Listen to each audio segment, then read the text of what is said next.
Hello and welcome to IAS in Kannada YouTube channel. Last ಒಂದು ಸೆಷನ್ನಲ್ಲಿ ನಾವು ವಿಷನ್ ಅಂದರೆ ಜೂನ್ ತಿಂಗಳಲ್ಲಿ ಕವರ್ ಆಗಿರುವಂತಹ ಏನು ಎಕಾನಮಿ ರಿಲೇಟೆಡ್ ಆಗಿರುವಂಥ ಟಾಪಿಕನ್ನು ಡಿಸ್ಕಸ್ ಮಾಡಿದ್ದೀವಿ. ಸೊ ಈ ಒಂದು ಸೆಷನಲ್ಲಿ ಕೂಡ ನಾವು ಎಕಾನಮಿ ರಿಲೇಟೆಡ್ ಆಗಿರುವಂಥ ಟಾಪಿಕ್ಸನ್ನು ಡಿಸ್ಕಸ್ ಮಾಡಿದ್ದೀವಿ. ಸೊ ಅದನ್ನು ನಾವು ಪಾರ್ಟ್ 2 ಆಗಿ ನೋಡೋಣ. ಎಸ್, ಸೊ ಇಲ್ಲಿ ಮೊದಲನೇ ಟಾಪಿಕ್ ಏನಂತಂದ್ರೆ ಇಂಡಿಯನ್ ರೈಲ್ವೆ ಸೇಫ್ಟಿ ಅಂದ್ರೆ ಭಾರತೀಯ ಒಂದು ರೈಲ್ವೆಗಳ ಸುರಕ್ಷತೆಯ ಕುರಿತಾಗಿ. ಸೊ ಈ ಒಂದು ಆರ್ಟಿಕಲ್ ನಮಗೆ ಮಾಹಿತಿಯನ್ನು ನೀಡುತ್ತೆ. ಸೊ ಯಾವ ರೀತಿ ರೈಲ್ವೆ ಇತ್ತೀಚೆಗೆ ನೀವು ನೋಡಿರ್ಬೋದು, ಏನಂತಂದ್ರೆ ಹಲವಾರು ರೈಲ್ವೆ ಆಕ್ಸಿಡೆಂಟ್ಗಳಾಗ್ತಾ ಇದೆ. ಓಕೆ, ಸೊ ಇದಕ್ಕೆ ಕಾರಣ ಏನು? ಓಕೆ, ಸೊ ಇದಕ್ಕೆ ಸರ್ಕಾರ ಏನೆಲ್ಲ ಕ್ರಮಗಳನ್ನ ಕೈಗೊಂಡಿದೆ ಅಂತ ಸೊ ನೋಡೋಣ. ಓಕೆ, ಎಸ್, ಸೊ ಏನಂತಂದ್ರೆ ಇಲ್ಲಿ ಸೆವರಲ್ ಇನ್ಸಿಡೆಂಟ್. ಓಕೆ, ಸೊ ಇತ್ತೀಚೆಗೆ ನಡೆದಿರುವಂತ ಏನು ರೈಲು ಅಪಘಾತಗಳಿದೆ ಅಲ್ವಾ, ಸೊ ಅವುಗಳು ಏನಾಗಿದೆ ಇಲ್ಲಿ ಟ್ರೈನ್ ಡಿರಿಲೇಟ್ಮೆಂಟ್ ಅಂದ್ರೆ ಸೊ ರೈಲ್ ಏನ ಟ್ರೈನ್ ಇರತ್ತಲ್ವಾ, ಸೊ ಡಿರೇಲ್ಮೆಂಟ್ ಅಂತಂದ್ರೆ ಹಳಿಯನ್ನು ತಪ್ಪುವಂಥದ್ದು. ಓಕೆ, ಸೊ ಇದರಿಂದ ಏನಾಗುತ್ತೆ, ರೈಲ್ ಆಕ್ಸಿಡೆಂಟ್ ಆಗುತ್ತೆ. ಹಾಗೆ ಪರಸ್ಪರ ಕೊಲಿಜನ್ ಡಿಕ್ಕಿ ಹೊಡೆಯುವಂಥದ್ದು ಅಂದ್ರೆ ಸೊ ಇಲ್ಲಿ ಅಪೋಸಿಟ್ ಆಗಿ ಟ್ರೈನ್ ಏನಾಗುತ್ತೆ ಇಲ್ಲಿ ಬರುತ್ತೆ. ಸೊ ಈ ರೀತಿ ಏನಾಗುತ್ತೆ ಇಲ್ಲಿ ಕೊಲಿಜನ್ ಆಗುತ್ತೆ. ಓಕೆ, ಹಳಿ ತಪ್ಪುವುದರಿಂದ ಹಾಗೆ ಸೊ ಇಲ್ಲಿ ಪರಸ್ಪರ ರೈಲುಗಳು ಡಿಕ್ಕಿ ಹೊಡೆಯುವ ಮೂಲಕ ಏನಾಗ್ತಾ ಇದೆ ಇಲ್ಲಿ ರೈಲ್ ಏನು ಆಕ್ಸಿಡೆಂಟ್ಗಳ ಸಂಖ್ಯೆ ಏನಾಗ್ತಾ ಇದೆ ಇವಾಗ ಜಾಸ್ತಿ ಆಗ್ತಾ ಇದೆ. ಓಕೆ, ಸೊ ಈ ಹಿನ್ನೆಲೆಯಲ್ಲಿ ರೈಲ್ವೆಗಳು ಎಷ್ಟು ಸುರಕ್ಷಿತ ಅನ್ನುವಂತಲ್ಲಿ ಏನಾಗುತ್ತೆ ಇಲ್ಲಿ ಕನ್ಸರ್ನ್ ಅಥವಾ ಕಾಳಜಿ ಅನ್ನುವಂಥದ್ದು ಹುಟ್ಟಿಕೊಳ್ಳುತ್ತೆ. ಓಕೆ, ಸೊ ಈ ಒಂದು ಚಾರ್ಟ್ ಅನ್ನ ನೋಡಿದ್ರೆ, ಓಕೆ, ಸೊ ಈ ಚಾರ್ಟ್ ಅಲ್ಲಿ ಕೊಟ್ಟಿದ್ದಾರೆ ಏನಂತಂದ್ರೆ ಆಕ್ಸಿಡೆಂಟ್ ಕೇಸಸ್. ಸೊ 2022 ಮತ್ತು 23ರಲ್ಲಿ ಆಗಿರುವಂತ ಉದಾಹರಣೆಗಳನ್ನ ಕೊಡ್ತಾರೆ. ಓಕೆ, ಸೊ ಫಸ್ಟ್ ಇಲ್ಲಿ ಡಿರೇಲ್ಮೆಂಟ್ ಅಂದ್ರೆ ಹಳಿ ತಪ್ಪುವಂತ ಉದಾಹರಣೆಗಳು. ಓಕೆ, ಸೊ ಈ ಒಂದು ಡಯಾಗ್ರಾಮ್ ಅಲ್ಲಿ ನಿಮ್ಗೆ ಸೊ ಅರೌಂಡ್ ಏನಂತಂದ್ರೆ 8.3% ಏನಾಗುತ್ತೆ ಸೊ ಈ ಕೊಲಿಜನ್ ಅನ್ನುವಂಥದ್ದು ಇಲ್ಲಿದೆ ನೋಡಿ. ಈ ಒಂದು ಡಯಾಗ್ರಾಮ್ ಏನ್ ಡಿನೋಟ್ ಮಾಡುತ್ತೆ ಅಂತಂದ್ರೆ ಇಲ್ಲಿ ಕೊಲಿಜನ್ ಅಂದ್ರೆ ಪರಸ್ಪರ ರೈಲ್ಗಳು ಡಿಕ್ಕಿ ಹೊಡೆಯೋದ್ರ ಮೂಲಕ ಆಗತ್ತೆ. ಹಾಗೆ ಈ ಒಂದು ಮಾಪನ ನೋಡಿದ್ರೆ ಅಂದ್ರೆ ಹಳಿ ತಪ್ಪುವಂಥದ್ದು. ಓಕೆ, ಸೊ 75% ಆಗುತ್ತೆ. ನೆಕ್ಸ್ಟ್ ಇಯರ್ LC ಗೇಟ್ಸ್ ಲೋಕೋ ಪೈಲಟ್. ಓಕೆ, ಸೊ ಗೇಟ್ಸ್ ಅಂತ ಬಂದ್ರೆ ಸೊ ಇವುಗಳ ಒಂದು ಅವಘಡಗಳಿಂದ ಅಥವಾ ಇವುಗಳ ಒಂದು ವೈಫಲ್ಯದಿಂದ ಸುಮಾರು ಏನಂತಂದ್ರೆ 12.5% ಏನಾಗುತ್ತೆ ಇಲ್ಲಿ ರೈಲ್ವೆ ಆಕ್ಸಿಡೆಂಟ್ ಆಗುತ್ತೆ. ಇನ್ನು ಫೈರ್ಗೆ ಸಂಬಂಧಪಟ್ಟಂತೆ ಓಕೆ 2.08% ಇದೆ. ಹಾಗೆ ಅದರ್ಸ್ ಅಗೇನ್ 2.0 ಇತರೆ ಕಾರಣಗಳಿಂದ ಕೂಡ ಏನಾಗ್ತಾ ಇದೆ ಸೊ ಇಲ್ಲಿ ರೈಲ್ವೆ ಆಕ್ಸಿಡೆಂಟ್ ಆಗ್ತಾ ಇದೆ. ಸೊ ಇಲ್ಲಿ ಮೊದಲನೇ ಈ ರೀತಿ ಒಂದು ರೈಲ್ ಏನು ಅಪಘಾತಗಳಿಗೆ ಕಾರಣ ಏನಂತಂದ್ರೆ ಮೊದಲನೇದಾಗಿ ಟ್ರೈನ್ಗಳು ಏನಾಗುತ್ತೆ ಇಲ್ಲಿ ಹಳಿಯನ್ನ ತಪ್ಪುತ್ತೆ. ಓಕೆ, ಸೊ ಫಾರ್ ಎಕ್ಸಾಂಪಲ್ ಇವಾಗ ಸರಿಯಾಗಿ ಅವುಗಳಿಗೆ ಸಿಗ್ನಲ್ಸ್ ಇದ್ದೇ ಇದ್ದಾಗ ಅಥವಾ ಟ್ರ್ಯಾಕ್ ನಲ್ಲಿ ಏನಾದ್ರು ಬಿರುಕು ಇದ್ರೆ ಓಕೆ, ಸೊ ಅವಾಗ ಏನಾಗುತ್ತೆ ಸೊ ಇಲ್ಲಿ ಆಕ್ಸಿಡೆಂಟ್ಗಳಾಗುತ್ತೆ. ಇನ್ನು ಮಾನವ ದೋಷ ಯಾವ ರೀತಿ ಅಂತಂದ್ರೆ ನೀವು ಇತ್ತೀಚಿನ ಒಂದು ಏನಂತಂದ್ರೆ ಈ ಟ್ರೈನ್ ಆಕ್ಸಿಡೆಂಟ್ ನಲ್ಲಿ ಸೊ ಏನಾಗಿದೆ ಅಂತಂದ್ರೆ ಇಲ್ಲಿ ಲೋಕೋ ಪೈಲಟ್ಗಳು ಇರ್ತಾರಲ್ವಾ, ಸೊ ಅವರಿಗೆ ಹೆಚ್ಚಿನ ಅವಧಿಯ ಒಂದು ಕೆಲಸವನ್ನ ನೀಡ್ತಾ ಇದ್ದಾರೆ. ಓಕೆ, ಸೊ ಅಂದ್ರೆ ಇಲ್ಲಿ ಏನಿದೆ ಮೇಜರ್ ಆಗಿ ಸ್ಟಾಫ್ ಒಂದು ಕೊರತೆ ಇದೆ. ಸೊ ಹೀಗಾಗಿ ಸುಮಾರು 16 to 18 ಅವರ್ ಕೆಲಸವನ್ನ ಮಾಡ್ತಾ ಇದ್ದಾರೆ. ಓಕೆ, ಸೊ ಹೀಗಾಗಿ ಕೆಲಸದ ಒತ್ತಡದಿಂದ ಏನಾಗ್ತಾ ಇದೆ ಇಲ್ಲಿ ಸರಿಯಾಗಿ ರೈಲ್ವೆನ ಕಾರ್ಯನಿರ್ವಹಣೆ ಮಾಡ್ತಾ ಇಲ್ಲ. ಓಕೆ, ಹಾಗೆ ಸೊ ಇಲ್ಲಿ ಹ್ಯೂಮನ್ ಎರರ್ ಮಾನವ ದೋಷದಿಂದಾನೇ ಏನು 75% ಏನಾಗ್ತಾ ಇದೆ ಇಲ್ಲಿ ಟ್ರೈನ್ಗಳು ಹಳಿಯನ್ನ ತಪ್ತಾ ಇದೆ. ಓಕೆ, ಸೊ ನೆಕ್ಸ್ಟ್ ಇಯರ್ 10% ಏನು ರೈಲ್ವೆಗಳು ಹಳಿ ತಪ್ಪತ್ತಲ್ವಾ, ಸೊ ಇದಕ್ಕೆ ಕಾರಣ ಏನಂತಂದ್ರೆ ಇಲ್ಲಿ ಆ ಒಂದು ಟ್ರೈನ್ ಅಲ್ಲಿರುವಂತಹ ಅಥವಾ ಆ ಒಂದು ವ್ಯವಸ್ಥೆಯಲ್ಲಿರುವಂತಹ ಈ ಇಕ್ವಿಪ್ಮೆಂಟ್ಗಳ ವೈಫಲ್ಯ ಏನಾಗಿರುತ್ತೆ ಸೊ ಅದಕ್ಕೆ ಮೇಜರ್ ಕಾರಣ ಆಗಿರುತ್ತೆ. ಹಾಗೆ ಕೆಲವೊಂದು ಬಾರಿ ಸಿಗ್ನಲ್ ಫೇಲ್ಯೂರ್ ಕೂಡ ಆಗತ್ತೆ. ಓಕೆ, ಸರಿಯಾಗಿ ಏನಂತಂದ್ರೆ ಸೊ ಇಲ್ಲಿ ಟ್ರೈನ್ಗಳ ಬರುವಂತ ಸಂದರ್ಭದಲ್ಲಿ ಅವುಗಳ ಮೂವ್ಮೆಂಟ್ ಕುರಿತು ಏನ್ ಮಾಡೋದಿಲ್ಲ, ಇಲ್ಲಿ ಸರಿಯಾಗಿ ಸಿಗ್ನಲ್ ನ ತೋರಿಸೋದಿಲ್ಲ. ಸೊ ಈ ಕಾರಣಕ್ಕಾಗಿ ಕೂಡ ಏನಾಗುತ್ತೆ ಇಲ್ಲಿ ಸೊ ಆಕ್ಸಿಡೆಂಟ್ಗಳಾಗತ್ತೆ. ಹಾಗೆ ಇನ್ನು ಈ ಬೋಗಿಗಳಲ್ಲಿ ಕೆಲವೊಂದು ಬಾರಿ ಏನಾಗುತ್ತೆ ಅಂತಂದ್ರೆ ಅಗ್ನಿ ಅವಘಡಗಳು ಕೂಡ ಉಂಟಾಗತ್ತೆ.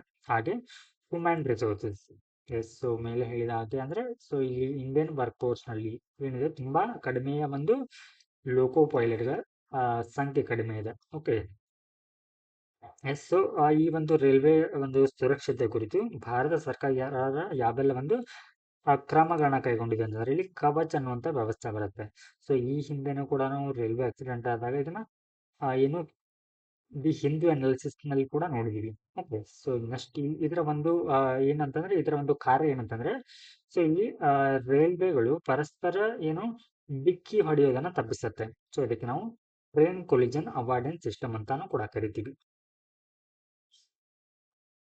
ಹಾಗೆ ಸೊ ಇದರ ವರ್ಕಿಂಗ್ ಮೆಕ್ಯಾನಿಸಮ್ ನಮ್ಗೆ ಅಷ್ಟೊಂದು ಏನು ಇಂಪಾರ್ಟೆಂಟ್ ಆಗಲ್ಲ, ಇಷ್ಟೊಂದು ಡೀಪ್ ಆಗಿ ಸ್ಟಡಿ ಮಾಡೋ ಅಗತ್ಯ ಇರೋದಿಲ್ಲ. ಜಸ್ಟ್ ಈ ಕವಚ ಸಿಸ್ಟಮ್ ಬಗ್ಗೆ ಅಂದ್ರೆ ಇದು ಏನಂತಂದ್ರೆ ಒಂದು ರೈಲ್ವೆ ಸೇಫ್ಟಿ ಆಗಿರುವಂತ ಒಂದು ವ್ಯವಸ್ಥೆ ಅಂತ ಗೊತ್ತಿರಬೇಕು. ಇದೇನ್ ಮಾಡುತ್ತೆ, ಪರಸ್ಪರ ರೈಲುಗಳು ಡಿಕ್ಕಿ ಹೊಡೆಯೋದನ್ನ ತಪ್ಪಿಸುತ್ತೆ ಅಂತ ಸೊ ಗೊತ್ತಿದ್ರೆ ಸಾಕು. ಮೆಕ್ಯಾನಿಸಮ್ ಏನು ನಮ್ಗೆ ಇದರ ಅವಶ್ಯಕತೆ ಇರೋದಿಲ್ಲ. ನೆಕ್ಸ್ಟ್ ಏನು ರಾಷ್ಟ್ರೀಯ ರೈಲ್ ಸಂರಕ್ಷಣಾ ಕೋಶ ಅಂತ ಹೇಳಿ, ಸೊ ಇದೇನ್ ಮಾಡತ್ತೆ ಅಂತಂದ್ರೆ ಯಾವ ರೈಲ್ವೆ ಸ್ಟೇಷನ್ಗಳಿರುತ್ತಲ್ವಾ, ಅಥವಾ ಏನು ಈ ರೈಲ್ವೆ ಒಂದು ಇನ್ಫ್ರಾಸ್ಟ್ರಕ್ಚರ್ಗಳನ್ನು ಸೊ ಇಲ್ಲಿ ಅಪ್ಗ್ರೇಡ್ ಮಾಡುತ್ತೆ, ಅಂದ್ರೆ ಉನ್ನತೀಕರಣ ಮಾಡುತ್ತೆ. ಅಂದ್ರೆ ಸೊ ಯಾವಾಗ ಈಗಾಗಲೇ ಅಸ್ತಿತ್ವದಲ್ಲಿರುವಂತಹ ಏನು ರೈಲ್ವೆ ಟ್ರ್ಯಾಕ್ಗಳನ್ನ ಇದು ಅಥವಾ ರೈಲ್ವೆ ಸ್ಟೇಷನ್ಗಳನ್ನ ಅಥವಾ ರೈಲ್ವೆ ಟ್ರ್ಯಾಕ್ಗಳನ್ನ ಏನ್ ಮಾಡುತ್ತೆ ಇಲ್ಲಿ, ಸೊ ಮತ್ತಷ್ಟು ಪರಿಣಾಮಕಾರಿಯಾಗಿ ಅವುಗಳನ್ನ ಏನ್ ಮಾಡುತ್ತೆ ಇಲ್ಲಿ ಡೆವಲಪ್ ಮಾಡುತ್ತೆ ಈ ಒಂದು ಯೋಜನೆ ಅಡಿಯಲ್ಲಿ. ಓಕೆ, ಸೊ ನೆಕ್ಸ್ಟ್ ಇನ್ಫ್ರಾಸ್ಟ್ರಕ್ಚರ್ ಏನು ಅಪ್ಗ್ರೇಡೇಷನ್. ಓಕೆ, ಸೊ ಅಂದ್ರೆ ಮೂಲ ಸೌಕರ್ಯಗಳ ಒಂದು ಮೇಲ್ದರ್ಜೆಗೇರಿಸುವುದು. ಯಾವ ರೀತಿ ಅಂದ್ರೆ ಎಲ್ಲ ಒಂದು ರೈಲ್ವೆ ಸ್ಟೇಷನ್ಗಳಲ್ಲಿ ಅಥವಾ ರೈಲ್ವೆ ಒಂದು ವ್ಯವಸ್ಥೆಗಳಲ್ಲಿ ಸಿಗ್ನಲ್ಗಳನ್ನ ಅಳವಡಿಸಿಕೊಳ್ಳೋದು. ಹಾಗೆ indoor locking of level crossing Gates ಅಂತ ಬರುತ್ತೆ. ಅಂದ್ರೆ ಆಟೋಮೆಟಿಕ್ ಆಗಿ ಏನ್ ಮಾಡುತ್ತೆ ಅಂತಂದ್ರೆ, ಸೊ ಇಲ್ಲಿ ಮಾನವ ರಹಿತ ಏನಿರುತ್ತೆ ಅಂತಂದ್ರೆ ಇಲ್ಲಿ, ಸೊ ಇಲ್ಲಿ ಸಿಗ್ನಲ್ಗಳನ್ನ ಹ್ಯಾಂಡಲ್ ಮಾಡಲಾಗತ್ತೆ. ಸೊ ಈ ರೀತಿಯ ಒಂದು ವ್ಯವಸ್ಥೆನ, ಹಾಗೆ ಸೊ ರೈಲ್ವೆ ಸಿಸ್ಟಮ್ಗಳಲ್ಲಿ ಹೊಸ ಟೆಕ್ನಾಲಜಿಗಳನ್ನ ಅಳವಡಿಸಿಕೊಳ್ಳುವಂತ ಕ್ರಮಗಳು ಕೂಡ ಸೊ ಸರ್ಕಾರ ಮಾಡಿದೆ.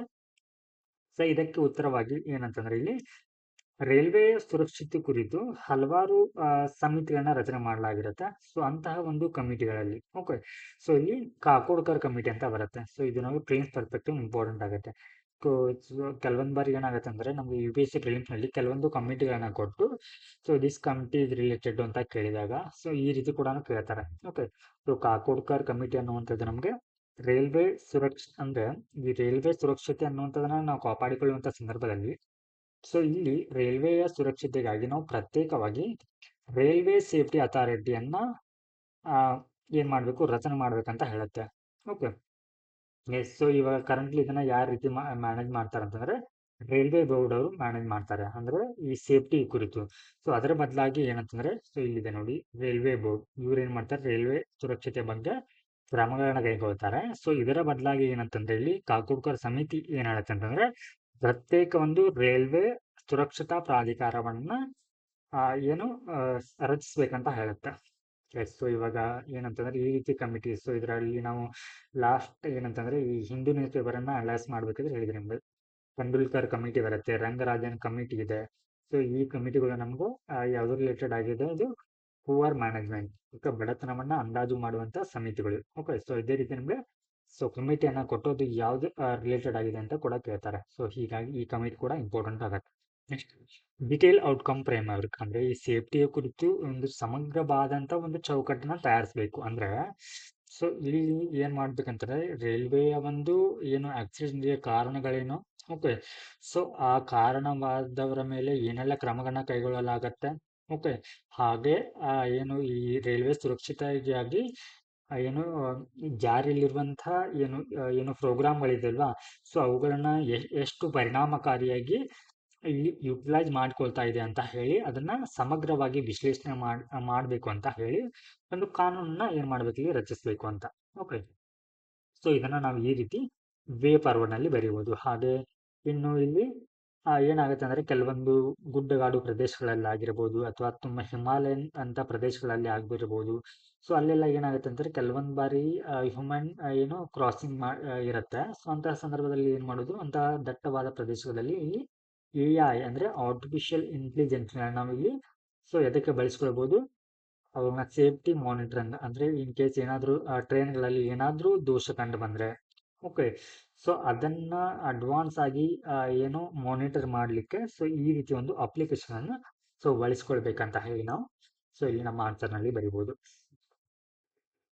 ಸೊ ಇಲ್ಲಿ ಈ ರೈಲ್ವೆ ಸೇಫ್ಟಿ ಅಂತ ಬಂದಾಗ ಇಲ್ಲಿ ನಾವು ಗ್ಲೋಬಲ್ ಬೆಸ್ಟ್ ಪ್ರಾಕ್ಟೀಸಸ್ ಅಂತ ಕರಿತೀವಿ. ಅಂದ್ರೆ ಜಾಗತಿಕವಾಗಿ ಯಾವೆಲ್ಲ ದೇಶ ಒಂದು ಉತ್ತಮವಾದಂತಹ ಒಂದು ಅಭ್ಯಾಸಗಳನ್ನ ರೂಢಿ ಮಾಡಿಕೊಂಡಿದೆ ಅಂತ ಅಂದ್ರೆ. ಓಕೆ, ಸೊ ಇಲ್ಲಿ ಯುರೋಪ್ ಕೊಟ್ಟಿದ್ದಾರೆ, ಯುನೈಟೆಡ್ ಕಿಂಗ್ಡಮ್ ಇದೆ, ಜಪಾನ್ ಇದೆ. ಓಕೆ, ಸೊ ಇಲ್ಲಿ ಏನಿದೆ ಅಂತಂದ್ರೆ ರೈಲ್ವೆ ಆಕ್ಸಿಡೆಂಟ್ ತುಂಬಾ ಕಡಿಮೆ ಇದೆ. ಓಕೆ, ಸೊ ಇದಕ್ಕೆ ಕಾರಣ ಏನಂತಂದ್ರೆ ಇಲ್ಲಿ ಇವರು ಅಳವಡಿಸಿಕೊಂಡಿರುವಂತ ಬೆಸ್ಟ್ ಮೆಥಡ್. ಓಕೆ, ಸೊ ಇಲ್ಲಿ ಯುರೋಪ್ ನಲ್ಲಿ ನೋಡೋದಾದ್ರೆ ಇಲ್ಲಿ ಯುರೋಪಿಯನ್ ಟ್ರೈನ್ ಕಂಟ್ರೋಲ್ ಸಿಸ್ಟಮ್ ಅಂತ ಇದೆ. ಓಕೆ, ಸೊ ಇದು ಆ ಒಂದು ಟ್ರೈನ್ಗಳ ಒಂದು ಸೇಫ್ಟಿಯನ್ನ ಇಂಪ್ರೂವ್ಮೆಂಟ್ ಮಾಡುತ್ತೆ. ಇನ್ನು ಯುನೈಟೆಡ್ ಕಿಂಗ್ಡಮ್ ನಲ್ಲಿ train production and warning system ಅಂತ ಇದೆ. ಓಕೆ, ಸೊ ಇದೇನ್ ಮಾಡುತ್ತೆ ಅಂತಂದ್ರೆ ಡೇಂಜರಸ್ ಸಿಗ್ನಲ್ಗಳನ್ನ ಪಾಸ್ ಮಾಡುವಂತ ಸಂದರ್ಭದಲ್ಲಿ ಟ್ರೈನ್ಗಳನ್ನ ಸ್ಪೀಡ್ ಅನ್ನ ಕಂಟ್ರೋಲ್ ಮಾಡುತ್ತೆ. ಸೊ ಈ ರೀತಿ ಒಂದು ವ್ಯವಸ್ಥೆ ಇದೆ.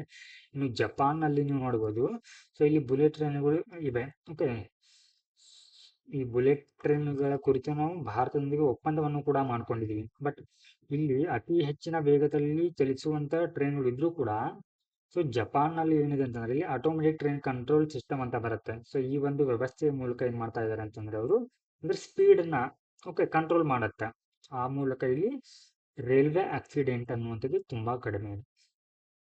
ನೆಕ್ಸ್ಟ್ ಟಾಪಿಕ್ ಏನಂತಂದ್ರೆ of sure minerals in India, ಅಂದ್ರೆ ಕಡಲ ತೀರ ಖನಿಜಗಳು, ಭಾರತದಲ್ಲಿ ಕಡಲ ತೀರ ಖನಿಜಗಳು ಅಂತ. ಓಕೆ, ಸೊ ಫಸ್ಟ್ ಇಲ್ಲಿ ನಮ್ಗೆ ಏನಿದು ಆಫ್ ಶೋರ್ ಮಿನರಲ್ಸ್ ಅಂತಂದ್ರೆ ಗೊತ್ತಿರಬೇಕು. ಏನಂತಂದ್ರೆ ಇದು ಸಮುದ್ರದ ಆಳದಲ್ಲಿ ಸಿಗುವಂತ ಮಿನರಲ್ಸ್ಗಳು. ಓಕೆ, ಅಂದ್ರೆ ಅಪ್ ಟು ಎಲ್ಲಿ ಅಂತಾರೆ more depth more than 200 metre. ಇವಾಗ ಸಮುದ್ರ ಇರುತ್ತೆ ಈ ರೀತಿ. ಸೊ ಇಲ್ಲಿ 200 ಮೀಟರ್, ಸೊ ಇದು 200 ಮೀಟರ್ ಇರುತ್ತೆ. ಸೊ ಇದರ ನಂತರ ಇಲ್ಲಿ ಏನ್ ಬರುತ್ತಲ್ವಾ, ಸೊ ಈ 200 ಮೀಟರ್ ಆದ ನಂತರ ಈ ಸಮುದ್ರದ ತಳಭಾಗದಲ್ಲಿ ಕಂಡುಬರುವಂತ ಮಿನರಲ್ಸ್ ಗಳನ್ನ ಆಫ್ ಶೋರ್ ಮಿನರಲ್ಸ್ ಅಂತ ಕರಿತೀವಿ. ಓಕೆ, ಸೊ ಇಲ್ಲಿ ಏನಿದೆ ಅಂತಂದ್ರೆ ಭಾರತಕ್ಕೆ ತನ್ನ ಏನು ಗಡಿಯನ್ನ ಬಿಟ್ಟು ಭಾರತಕ್ಕೆ ಇಲ್ಲಿ 12 ನಾಟಿಕಲ್ ಮೈಲ್ಸ್ ಅಂತ ಬರುತ್ತೆ. ಸೊ ಇಷ್ಟು ಏನಿರುತ್ತೆ ಅಂತಂದ್ರೆ ಆ ಒಂದು ಏನು ಗಳಲ್ಲಿ ಅಥವಾ ಈ ಓಷನ್ಗಳಲ್ಲಿ, ಸೊ ಅದಕ್ಕೆ ಸಮುದ್ರಯಾನವನ್ನ ಅಥವಾ ಅದು ಸೊ ಮೈನಿಂಗ್ ಅನ್ನ ಅಥವಾ ಇಲ್ಲಿ ಏನು ಮಿನರಲ್ಸ್ ಗಳನ್ನ ಎಕ್ಸ್ಟ್ರಾಕ್ಟ್ ಮಾಡುವಂತ ಪವರ್ ಇರುತ್ತೆ. ಓಕೆ, ಸೊ ಅಂತಹದ್ರಲ್ಲಿ ಏನಿದೆ ಅಂತಂದ್ರೆ ನಾವು ಎಕ್ಸ್ಕ್ಲೂಸಿವ್ ಎಕನಾಮಿಕ್ ಝೋನ್ ಅಂತ ಕರಿತೀವಿ.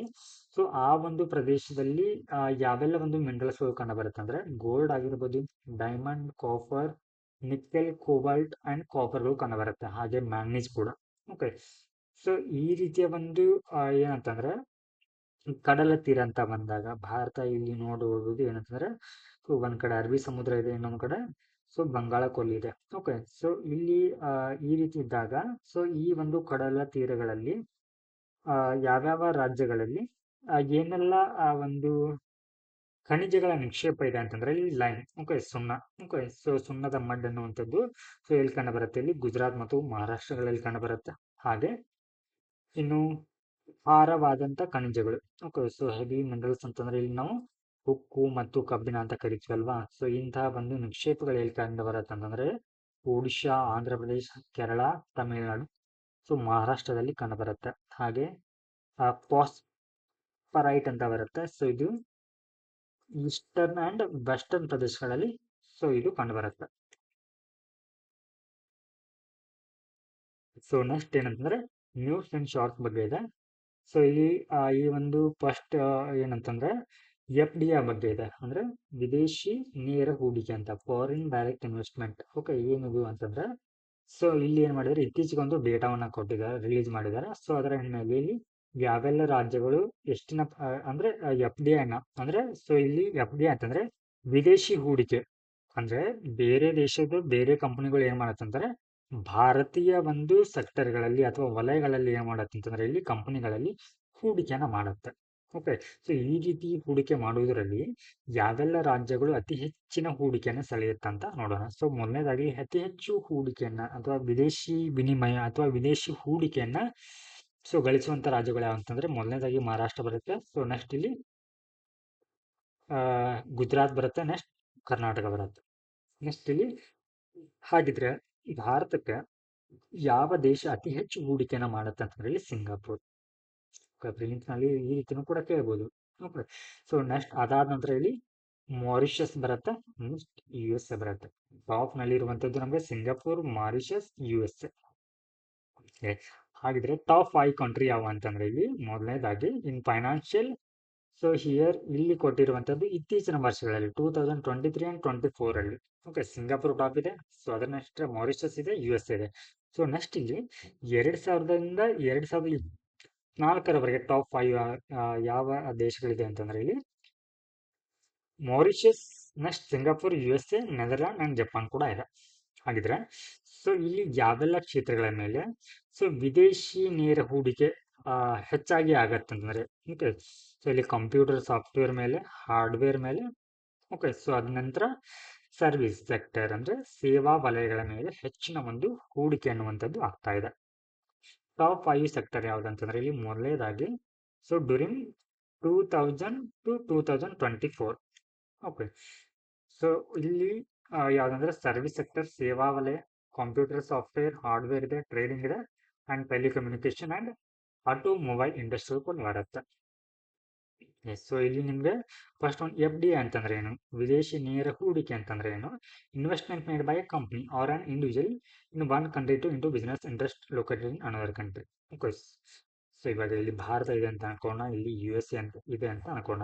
ಸೊ ಇಲ್ಲಿ USA ಅನ್ನುವಂಥದ್ದು ಏನ್ ಮಾಡುತ್ತೆ ಇಲ್ಲಿ, ಸೊ ಇಲ್ಲಿ ಇಂಡಿಯನ್ ಕಂಪನಿಗಳಲ್ಲಿ ಹೂಡಿಕೆಯನ್ನು ಮಾಡುತ್ತೆ, ಅಥವಾ ಸೊ ಇಂಡಿಯನ್ ಕಂಪನಿ ಏನು ಭಾರತದ ಏನು USA ಕಂಪನಿಗಳಲ್ಲಿ ಹೂಡಿಕೆಯನ್ನು ಮಾಡುತ್ತೆ. ಸೊ ಇದನ್ನ ನಾವು ಏನಂತ ಕರಿತೀವಿ, FDI ಅಂತ ಕರಿತೀವಿ.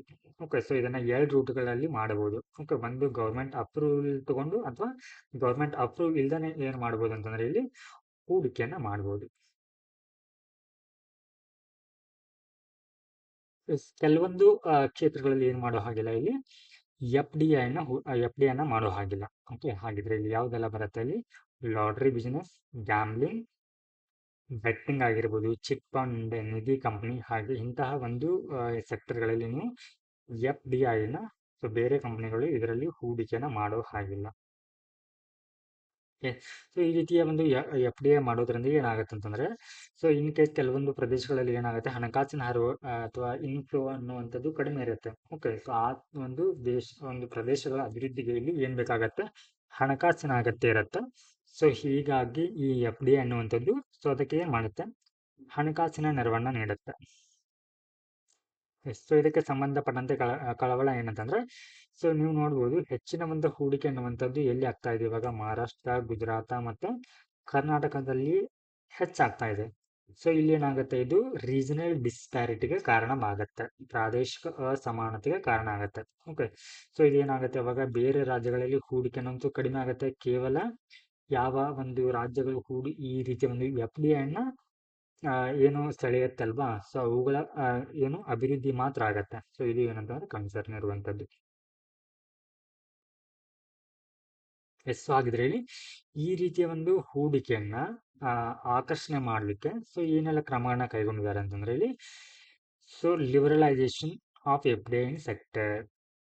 ಎಸ್, ಸೊ ಇಲ್ಲಿ ಕೆಲವೊಂದು ಕ್ಷೇತ್ರಗಳಲ್ಲಿ ನೀವು ಏನಂದ್ರೆ 100%, ಓಕೆ, ಕೆಲವೊಂದಿಷ್ಟು ಕ್ಷೇತ್ರಗಳಲ್ಲಿ ಮಿತಿ ಇರುತ್ತೆ, ಇಷ್ಟೇ ಪ್ರಮಾಣದ ಹೂಡಿಕೆನ ಮಾಡ್ಬೇಕಂತ ಹೇಳಿ. ಕೆಲವೊಂದು ಕ್ಷೇತ್ರದಲ್ಲಿ ಇನ್ಶೂರೆನ್ಸ್ ಆಗಿರ್ಬೋದು, ಪವರ್ ಎಕ್ಸ್ಚೇಂಜಸ್ಗಳಲ್ಲಿ 100% ಏನ್ ಮಾಡಿದಾರೆ, FDI ಮಾಡ್ಲಿಕ್ಕೆ ಅವಕಾಶ ಇದೆ. ಹಾಗೆ ಇನ್ನು ಏನಂತಂದ್ರೆ ಸೊ ಇನ್ವೆಸ್ಟ್ ಇಂಡಿಯಾ ಅನ್ನುವಂಥ ಪ್ರೋಗ್ರಾಮ್ ಕೂಡ ಇದೆ.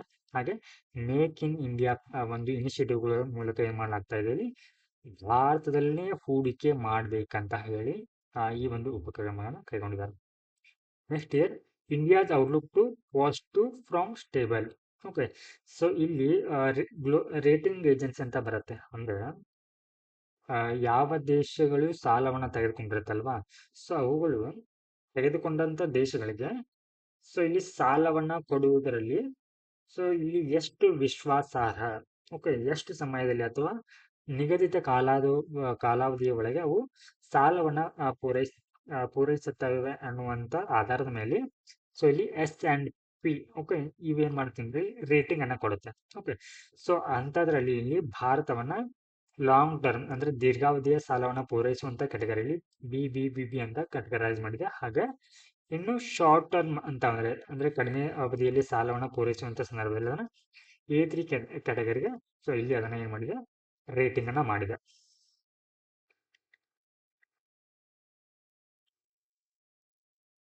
ಸೊ ಇಷ್ಟೊಂದು ಅಂದ್ರೆ ಡೀಟೇಲ್ ಆಗಿ ಏನ್ ಬೇಡ ನಮ್ಗೆ, ಇಂಡಿಯನ್ ಪರ್ಸ್ಪೆಕ್ಟಿವ್ ನಲ್ಲಿ ಸೊ ಈ ಒಂದು ವರದಿ ಏನ್ ಹೇಳುತ್ತೆ ಅನ್ನುವಂಥದ್ದು ಅಷ್ಟೇ ಇಂಪಾರ್ಟೆಂಟ್ ಆಗುತ್ತೆ. ನೆಕ್ಸ್ಟ್ UN ಏನದು UN ಕ್ಲಾಟ್ಸ್ ರಿಪೋರ್ಟ್ ಆನ್ ಗ್ರೋವಿಂಗ್ ಪಬ್ಲಿಕ್ ಡೆಪ್ಟ್ ಅಂತ ಇದೆ. ಸೊ ಈ ಒಂದು ವರದಿಯನ್ನ ಯಾರು ರಿಲೀಸ್ ಮಾಡ್ತಾರೆ ಅಂತ ಅಷ್ಟೇ ಗೊತ್ತಿದ್ರೆ ಆಯ್ತು. ಓಕೆ, ವರ್ಲ್ಡ್ ಬ್ಯಾಂಕ್ ಡೆಪ್ಟ್ ರಿಪೋರ್ಟ್. ಸೊ ಇವರು ಅಂದ್ರೆ ವರ್ಲ್ಡ್ ಬ್ಯಾಂಕ್ ಅವರು ಏನ್ ಮಾಡ್ತಾರೆ, ಸೊ ಈ ಒಂದು ರಿಪೋರ್ಟ್ ಅನ್ನ ರಿಲೀಸ್ ಮಾಡ್ತಾರೆ ಅನ್ನೋದು ಗೊತ್ತಿದ್ರೆ ಆಯ್ತು.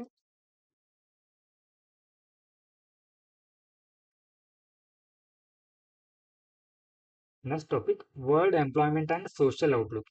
ಸೊ ಇದು ಕೂಡ ಏನಂತಂದ್ರೆ ನಮ್ಗೆ ರಿಪೋರ್ಟ್ ಕೂಡ ಇಂಪಾರ್ಟೆಂಟ್ ಆಗುತ್ತೆ. ಯಾವ್ದಾದ್ರು ಇನ್ ಕೇಸ್ ಯಾವ್ದಾದ್ರು ಏಜೆನ್ಸಿ ಅಥವಾ ಆರ್ಗನೈಸೇಷನ್ ಅನ್ನುವಂಥದ್ದು ಯಾವ್ದಾದ್ರು ರಿಪೋರ್ಟ್ ಅನ್ನು ರಿಲೀಸ್ ಮಾಡ್ತಾ ಇದ್ರೆ, ಸೊ ಇಲ್ಲಿ ಮೇಜರ್ ಆಗಿ ನಮಗೆ ಕೆಲವೊಂದು ಬಾರಿ WHO ರಿಲೀಸ್ ಮಾಡಿರುವಂತ ರಿಪೋರ್ಟ್ ಆಗಿರ್ಬೋದು, ಇಂಡಸ್ಟ್ರೀಸ್ಗಳಾಗಿರ್ಬೋದು, ಹಾಗೆ ವರ್ಲ್ಡ್ ಬ್ಯಾಂಕ್ ಆಗಿರ್ಬೋದು, ಯುನೈಟೆಡ್ ನೇಷನ್ ಆಗಿರ್ಬೋದು, ಇವುಗಳ ಕುರಿತು ಏನ್ ಮಾಡ್ಲಾಗತ್ತೆ, ಇಲ್ಲಿ ಕೆಲವೊಂದಿಷ್ಟು ಆ ಒಂದು ತಿಂಗಳಲ್ಲಿ ಕರೆಂಟ್ ಪರ್ಸನ್ ಅಲ್ಲಿ ಬಂದಿರುತ್ತೆ ಅಂದ್ರೆ. ಓಕೆ, ಸೊ ಈ ರೀತಿ ಒಂದು ಏನಂತಂದ್ರೆ ಇಲ್ಲಿ ರಿಪೋರ್ಟ್ಸ್ ಕೂಡ ನಮಗೆ ಇಂಪಾರ್ಟೆಂಟ್ ಆಗತ್ತೆ. ಓಕೆ, ಸೊ ಇಲ್ಲಿ world employment and social outlook ಅನ್ನ ಯಾರು ರಿಲೀಸ್ ಮಾಡಿದ್ದಾರೆ ಅಂತಂದ್ರೆ ಇಲ್ಲಿ ಇಂಟರ್ನ್ಯಾಷನಲ್ ಲೇಬರ್ ಆರ್ಗನೈಸೇಷನ್ ಅವರು. ನೆಕ್ಸ್ಟ್ ಇಲ್ಲಿ ಫ್ರೆಸ್ಟನ್ ಕರ್ವ್ ಅಂತ. ಓಕೆ, ಸೊ ಇಲ್ಲಿ ನಮ್ಗೆ ಇದರ ಒಂದು ಡೆಫಿನಿಷನ್ ಗೊತ್ತಿದ್ರೆ ಸಾಕು, ಯಾಕಂದ್ರೆ ನಿಮ್ಗೆ ಎಕ್ಸಾಮ್ ನಲ್ಲಿ ಕೆಲವೊಂದು ಬಾರಿ ಸೊ ಈ ಫ್ರೆಸ್ಟನ್ ಕರ್ವ್ ಅಂತ ಕೊಟ್ಟು ಈಸ್ ರಿಲೇಟೆಡ್ ಅಂತ ಕೇಳಿದಾಗ, ಸೊ ಇದು ಏನ್ ಹೇಳತ್ತಂದ್ರೆ ಈ ಒಂದು ಕರ್ವ್ ಅನ್ನೋದು, ಸೊ ಈ ಒಂದು ಡಯಾಗ್ರಾಮ್ ನಲ್ಲಿ ನೀವು ನೋಡಬಹುದು. ಈ ರೀತಿಯ ಕರ್ವ್ ಏನ್ ಡಿನೋಟ್ ಮಾಡತ್ತಂತಂದ್ರೆ ಇದು increase in per capita income of country does not cause much of rise in the life expectancy of its population beyond a point.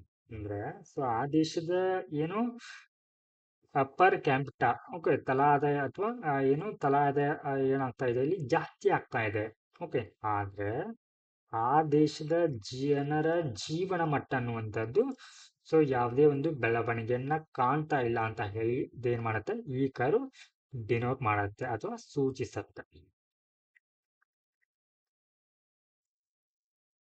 So next, reserve bank of India joint project nexus ಹಾಗಿದ್ರೆ ಇಲ್ಲಿ ನಮಗೆ ಈ project nexus ಅಂತಂದ್ರೆ ಏನು ಅಂತ ತಿಳ್ಕೊಳ್ಳೋಣ. Okay, so ಈ ಒಂದು ಯೋಜನೆಗೆ ಸೊ ಇಲ್ಲಿ RBI ಕೂಡ ಜಾಯ್ನ್ ಆಗಿದ್ದಾರೆ ಅಂತ. ಹಾಗಿದ್ರೆ ಈ ಪ್ರಾಜೆಕ್ಟ್ ನೆಕ್ಸಸ್ ಅಂತಂದ್ರೆ ಏನಂತಂದ್ರೆ, ಸೊ ಈ ಒಂದು ಐಡಿಯಾ ಯಾರು ಅಂತಂದ್ರೆ ಇದು innovation hub of the bank of international settlement, ಇವರ ಒಂದು ಐಡಿಯಾ ಇದು. ಓಕೆ, ಸೊ ಇದರಲ್ಲಿ ಅಂದ್ರೆ ವಿಶ್ವದ ಒಂದು 63 ಸೆಂಟ್ರಲ್ ಬ್ಯಾಂಕ್ಗಳೇ, ಅದರಲ್ಲಿ RBI ಕೂಡ ಇದಕ್ಕೆ ಜಾಯ್ನ್ ಆಗಿದೆ.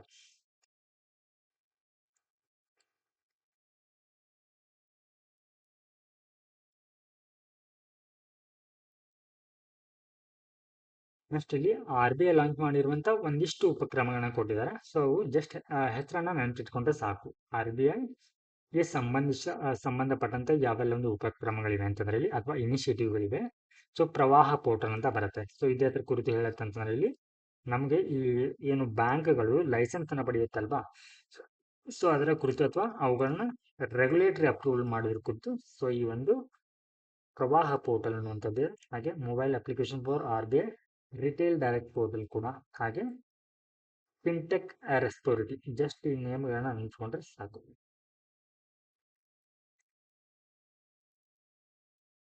ಸೊ ನೆಕ್ಸ್ಟ್ ಇಲ್ಲಿ secured over night financing rate ಅಂದ್ರೆ, ಸೊ ಇಲ್ಲಿ ಕೆಲವೊಂದು ಬ್ಯಾಂಕ್ಗಳು ಓವರ್ ನೈಟ್ ಅಂದ್ರೆ ರಾತ್ರಿ ಅಂದ್ರೆ ಒಂದೇ ದಿನದಲ್ಲಿ ಏನ್ ಮಾಡುತ್ತೆ ಇಲ್ಲಿ ಬೇರೆ ಬ್ಯಾಂಕ್ಗಳಿಂದ ಲೋನ್ ಅನ್ನ ಪಡೆದುಕೊಳ್ಳುತ್ತೆ. ಸೊ ಅದಕ್ಕೆ ನಾವೇನಂತ ಕರಿತೀವಿ, ಅಥವಾ ಕ್ಯಾಶ್ ನ ಏನ್ ಮಾಡುತ್ತೆ ಇಲ್ಲಿ ಲೋನ್ ಆಗಿ ಪಡೆದುಕೊಳ್ಳುತ್ತೆ. ಓಕೆ, ಅಥವಾ ಅದನ್ನ ವ್ಯಕ್ತಿಗಳನ್ನು ಕೂಡ ಪಡಿಬಹುದು, ಅಥವಾ ಅದನ್ನ ಬ್ಯಾಂಕ್ಗಳನ್ನು ಕೂಡ ಪಡಿಬಹುದು. ಓಕೆ, ಸೊ ಇದಕ್ಕೆ ನಾವೇನಂತ ಕರಿತೀವಿ ಇಲ್ಲಿ secured over night financing rate ಅಂತ ಕರಿತೀವಿ. Next year variable repo rate. Okay, so first ಇವಾಗ ನಾವು ರೆಪೋ ರೇಟ್ ಅಂತ ಅಂದ್ರೆ ಫಸ್ಟ್ ಏನು ಅಂತ ಅರ್ಥ ಮಾಡ್ಕೊಂಡು ಅದಾದ ನಂತರ ಇಲ್ಲಿ ವೇರಿಯಬಲ್ ರೇಟ್ ಅಂತಂದ್ರೆ ಏನು ಅಂತ ಅರ್ಥ ಮಾಡ್ಕೊಳ್ಳೋಣ. ಸೊ ಮೊದಲನೇದಾಗಿ ಇಲ್ಲಿ ರೆಪೋ ರೇಟ್ ಅಂತಂದ್ರೆ it is the rate at which banks borrow money from the RBI which is fixed by RBI. ಅಂದ್ರೆ ಬ್ಯಾಂಕು ಕೂಡ ಏನ್ ಮಾಡುತ್ತೆ, ಸಾಲವನ್ನು ಪಡೆಯುತ್ತೆ. ಯಾರಿಂದ? ಸೊ RBI ನಿಂದ. ಸೊ ಈ ರೀತಿ ಸಾಲವನ್ನ ಪಡೆಯುವಾಗ ಸೊ ಇದಕ್ಕೆ ಬಡ್ಡಿ ದರ ಕೂಡ ಇರುತ್ತೆ. ಓಕೆ, ಸೊ ಇದನ್ನ ಯಾರು ಫಿಕ್ಸ್ ಮಾಡ್ತಾರೆ ಇಲ್ಲಿ RBI ಫಿಕ್ಸ್ ಮಾಡ್ತಾರೆ. ಇದಕ್ಕೆ ನಾವು ರೆಪೋ ರೇಟ್ ಅಂತ ಕರಿತೀವಿ. ಓಕೆ, ಸೊ ಇಲ್ಲಿ ಏನಿರುತ್ತೆ ಅಂತಂದ್ರೆ ವೇರಿಯೇಬಲ್ ರೆಪೋ ರೇಟ್ ಅಂತಂದ್ರೆ, ಸೊ ಇಲ್ಲಿ ಬ್ಯಾಂಕ್ ಹಣಕಾಸಿನ ಅಗತ್ಯ ಇರುತ್ತೆ, ಬಟ್ ಅವು ಹಣಕಾಸನ್ನ ಪಡೆಯೋದಿಲ್ಲ. ಅವಾಗ ಏನು ಈ RBI ಏನ್ ಮಾಡುತ್ತಂದ್ರೆ, ಸೊ ಇಲ್ಲಿ RBI ಅಲೋ ಬ್ಯಾಂಕ್ ಟು ಬರೋ PR decide by market generally lower than repo rate. ಅಂದ್ರೆ ಈ ರೆಪೋ ರೇಟ್ಗಿಂತ ಕಡಿಮೆ ದರದಲ್ಲಿ ಏನ್ ಮಾಡುತ್ತೆ ಅಂತಂದ್ರೆ ಈ ವೇರಿಯಬಲ್ ರೆಪೋ ರೇಟ್ ಮೂಲಕ ಸೊ ಅವುಗಳಿಗೆ ಸಾಲವನ್ನ ನೀಡುತ್ತೆ. ಅಂದ್ರೆ ಸೊ ಈ ವೇರಿಯಬಲ್ ರೆಪೋ ರೇಟ್ ಅನ್ನುವಂಥದ್ದು ಸೊ ಇದರ ಸಾಲದ ದರ ಎಷ್ಟಿರುತ್ತೆ ಅಂದ್ರೆ ರೆಪೋ ರೇಟ್ಗಿಂತ ಕಡಿಮೆ ಇರುತ್ತೆ ಅಂತ ಗೊತ್ತಿದ್ರೆ ಸಾಕು. ಓಕೆ, ಹಾಗಾದ್ರೆ ಇದರ ಬರೋವಿಂಗ್ ಡ್ಯೂರೇಷನ್ ಅಂತಂದ್ರೆ ಇವಾಗ ಏನು ವೇರಿಯಬಲ್ ರೆಪೋ ರೇಟ್ನಲ್ಲಿ ಏನು ಸಾಲವನ್ನು ಪಡೆಯುತ್ತಲ್ವಾ, ಸೊ ಅದರ ಅವಧಿ ಎಷ್ಟಿರುತ್ತೆ ಅಂದ್ರೆ 1 ಡೇ ಇಂದ ಯೂಶುವಲಿ 14 ಡೇಸ್ ವರೆಗೆ ಇರುತ್ತೆ. 1 day to 14 days.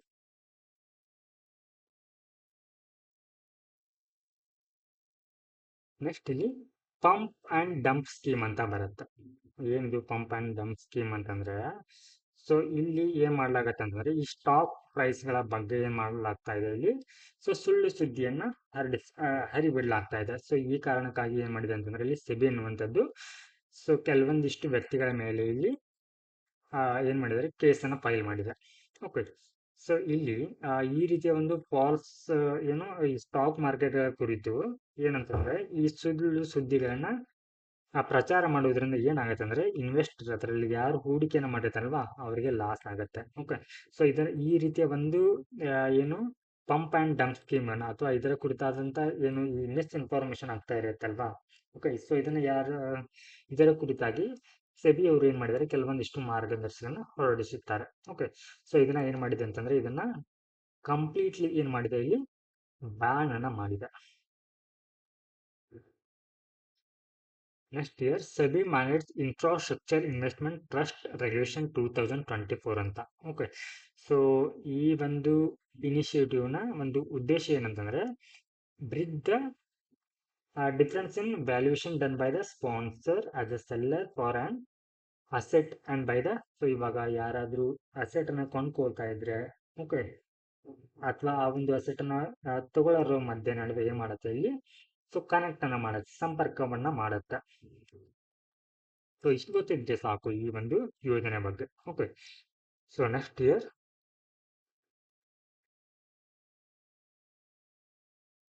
Clearing corporations ಅಂತ ಬರುತ್ತೆ. ಓಕೆ, ಸೊ ಇತ್ತೀಚೆಗೆ ಸೆಬಿ ಅವರು ಏನ್ ಮಾಡ್ತಾರೆ ಅಂದ್ರೆ ಸೊ ಇಲ್ಲಿ ಒಂದು ಕಮಿಟಿಯನ್ನ ಓಕೆ ಸೊ ಉಷಾ ತೋರತ್ ಅನ್ನುವಂತ ಒಂದು ಕಮಿಟಿಯನ್ನ ಫಾರ್ಮ್ ಮಾಡಿದ್ದಾರೆ. ಯಾವ್ದ್ರ ಕುರಿತಾಗಿದ್ದು review ownership and economic structure clearing corporation ಬಗ್ಗೆ. ಸೊ ಇವುಗಳನ್ನ ಪುನರ್ ಪರಿಶೀಲನೆ ಮಾಡ್ಲಿಕ್ಕೆ ಒಂದು ಅಂದ್ರೆ ಉಷಾ ತೋರತ್ ಕಮಿಟಿ ಅನ್ನುವಂಥದ್ದು ನಮ್ಗೆ ಯಾವ್ದ್ರ ಕುರಿತಾಗಿರುತ್ತೆ ಅಂತಂದ್ರೆ ಇದು ಕ್ಲಿಯರಿಂಗ್ ಕಾರ್ಪೊರೇಷನ್ ಬಗ್ಗೆ ಇರುವಂತಹ ಒಂದು ಕಮಿಟಿ ಅಂತ ಗೊತ್ತಿದ್ರೆ ಸಾಕು. So next year derivatives trading ಅಂತ. ಏನಿದು ಡೆರಿವೇಟಿವ್ಸ್ ಅಂತಂದ್ರೆ ಮೊದಲನೇದಾಗಿ so derivatives are financial contract ಅಂದ್ರೆ ಹಣಕಾಸಿನ ಒಪ್ಪಂದವಾಗಿರುತ್ತೆ. ಸೊ ಅದು ಏನು ಮಾಡುತ್ತೆ ಅಂತಂದ್ರೆ ಇಲ್ಲಿ ಅಂಡರ್ಲೈಯಿಂಗ್ ಅಸೆಟ್ನಿಂದ ತಮ್ಮ ಮೌಲ್ಯಗಳನ್ನ ಸೊ ಡ್ರಾ ಮಾಡಿಕೊಳ್ಳುತ್ತೆ. ಸೊ ಇಲ್ಲಿ ಅಂಡರ್ಲೈಯಿಂಗ್ ಅಸೆಟ್ಸ್ ಅಂತಂದ್ರೆ ಕಮೋಡಿಟಿ ಸರಕುಗಳಾಗಿರ್ಬೋದು, ಸರ್ಕಾರಿ ಭದ್ರತೆಗಳಾಗಿರ್ಬೋದು, ಕರೆನ್ಸಿ ಆಗಿರ್ಬೋದು ಅಥವಾ ಇಂಡೆಕ್ಸ್ಗಳಿಗೆ ನಾವೇನಂತ ಕರಿತೀವಿ ಇಲ್ಲಿ ಅಂಡರ್ಲೈಯಿಂಗ್ ಅಸೆಟ್ಸ್ ಅಂತ ಕರಿತೀವಿ.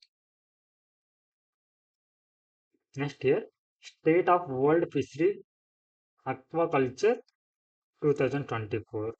ಸೊ ಈ ಒಂದು ರಿಪೋರ್ಟ್ ಅನ್ನ ಯಾರು ರಿಲೀಸ್ ಮಾಡ್ತಾರೆ, ಫುಡ್ ಅಂಡ್ ಅಗ್ರಿಕಲ್ಚರ್ ಆರ್ಗನೈಸೇಷನ್ ಅವರು ರಿಲೀಸ್ ಮಾಡ್ತಾರೆ.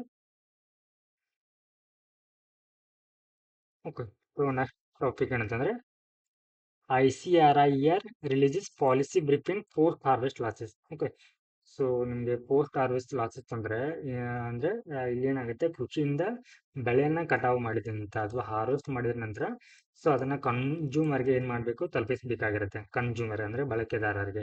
ಸೊ ಈ ಒಂದು ಪ್ರೊಸೆಸ್ ಅಲ್ಲಿ ಎಷ್ಟೆಲ್ಲ ಪ್ರಮಾಣದ ಏನು ಆಹಾರ ಧಾನ್ಯಗಳ ಪೋಲಾಗತ್ತೆ ಅಥವಾ ಹಾಳಾಗತ್ತೆ ಅನ್ನುವಂಥದ್ದು ಇದು. ಓಕೆ, ಸೊ ಇಲ್ಲಿ ಕೆಲವೊಂದಿಷ್ಟು ಡೇಟಾವನ್ನ ಕೊಟ್ಟಿದ್ದಾರೆ. ಸೊ ನಮಗೆ ಸ್ಟ್ಯಾಟಿಕ್ಸ್ ಅಷ್ಟೊಂದು ಏನು ಇಂಪಾರ್ಟೆಂಟ್ ಆಗಲ್ಲ. ಸೊ ಇಲ್ಲಿ ಈ ರೀತಿಯ ಒಂದು ಏನು ಪೋಸ್ಟ್ ಹಾರ್ವೆಸ್ಟ್ ಲಾಸ್ ಅನ್ನ ಓಕೆ ಸೊ ಕಡಿಮೆ ಮಾಡಲಿಕ್ಕೆ ಏನು ಬೆಳೆದ ಏನು ಆಹಾರ ಧಾನ್ಯಗಳ ಒಂದು ಪೋಲ್ ಆಗದಂತೆ ತಡೆಗಟ್ಟಲಿಕ್ಕೆ ಸೊ ಯಾವೆಲ್ಲ ಒಂದು ಇನಿಷಿಯೇಟಿವ್ನ ತೆಗೆದುಕೊಂಡು ಬಂದಿದ್ದಾರೆ ಅಂತಂದ್ರೆ ಇಲ್ಲಿ ಮೊದಲನೇದಾಗಿ ಪ್ರೈವೇಟ್ ಎಂಟರ್ಪ್ರೈಸಸ್ ಗ್ಯಾರಂಟಿ ಸ್ಕೀಮ್ ಅಂತ ಹೇಳಿ. ಓಕೆ, ಸೊ ನೆಕ್ಸ್ಟ್ ಕಿಸಾನ್ ಪ್ರಧಾನಮಂತ್ರಿ ಕಿಸಾನ್ ಸಂಪದ ಯೋಜನೆ ಹಾಗೆ ಅಗ್ರಿಕಲ್ಚರ್ ಇನ್ಫ್ರಾಸ್ಟ್ರಕ್ಚರ್ ಫಂಡ್ ಅನ್ನುವಂಥ ಇನಿಷಿಯೇಟಿವ್ ಸೊ ಇಲ್ಲಿ ತೆಗೆದುಕೊಂಡು ಬಂದಿದ್ದಾರೆ. And the next topic container port performance index. So ಇದನ್ನ ಈ ಒಂದು ಇಂಡೆಕ್ಸ್ ಪ್ರಕಾರ ಭಾರತದ 9 ಪೋರ್ಟ್ಗಳು ಏನು ಜಾಗತಿಕ ಪೋರ್ಟ್ಗಳಲ್ಲಿ 100 ಏನು ಪೋರ್ಟ್ಗಳಲ್ಲಿ ಸ್ಥಾನಗಳನ್ನ ಪಡೆದುಕೊಂಡಿದೆ. ಓಕೆ, ಸೊ ಇದನ್ನ ಯಾರು ರಿಲೀಸ್ ಮಾಡಿದ್ದಾರೆ ಇಲ್ಲಿ? ವರ್ಲ್ಡ್ ಬ್ಯಾಂಕ್ ಮತ್ತೆ SP ಗ್ಲೋಬಲ್ ಮಾರ್ಕೆಟ್ ಇಂಟೆಲಿಜೆನ್ಸ್ ಅವರು ರಿಲೀಸ್ ಅನ್ನ ಮಾಡಿದ್ದಾರೆ. ಸೊ ಈ ಒಂದು ಲಿಸ್ಟ್ ಅಲ್ಲಿ ಟಾಪ್ ಯಾರಿದ್ದಾರೆ ಅಂತಂದ್ರೆ ಈ ಚೀನಾದ ಯಾಂಗ್ಶಾನ್ ಅನ್ನುವಂಥ ಪೋರ್ಟ್ ಏನಿದೆ ಅಂತಂದ್ರೆ ಟಾಪ್ ನಲ್ಲಿ ಇದೆ. ಓಕೆ, ಸೊ ಇದಿಷ್ಟು ಏನಂತಂದ್ರೆ ಸೊ ಜೂನ್ ಅಲ್ಲಿ ಕವರ್ ಆಗಿರುವಂತ ಎಕಾನಮಿ ರಿಲೇಟೆಡ್ ಆಗಿರುವಂತ ಟಾಪಿಕ್ ಆಗಿತ್ತು. ಸೊ ನೆಕ್ಸ್ಟ್ ಸೆಷನ್ ಅಲ್ಲಿ ನಾವು ಇಂಟರ್ನಲ್ ಸೆಕ್ಯೂರಿಟಿ ಕುರಿತಾಗಿ ಡಿಸ್ಕಸ್ ಅನ್ನ ಮಾಡೋಣ. ಸೊ ನಮಸ್ಕಾರ.